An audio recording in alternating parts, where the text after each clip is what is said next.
रुकिए, रमज़ान से पहले रमज़ान की ये 3 हदीस आपको मालूम होनी चाहिए एज ए मुस्लिम, और यकीन करें तीसरी हदीस सुनकर आपका दिल खुश हो जाएगा। फर्स्ट है, अल्लाह के नबी फरमाते हैं, जो शख्स ईमान और सवाब की नीयत के साथ रोज़ा रखता है रमज़ान के, उसके पिछले तमाम गुनाह माफ़ कर दिए जाते हैं। सुभान अल्लाह। सेकेंड हदीस है कि अल्लाह के नबी फरमाते हैं, जैसे ही रमज़ान आता है तो जन्नत के दरवाजे खोल दिए जाते हैं और जहन्नुम के बंद कर दिए जाते हैं और शयातीन को कैद कर लिया जाता है।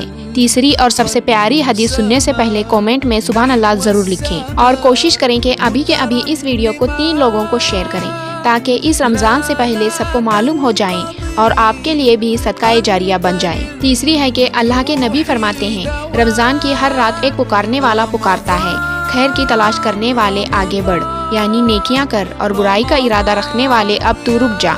अल्लाह हर रात लोगों को जहन्नुम से आज़ाद फरमाता है। अल्लाह ताला हम सबको ये नसीब करे।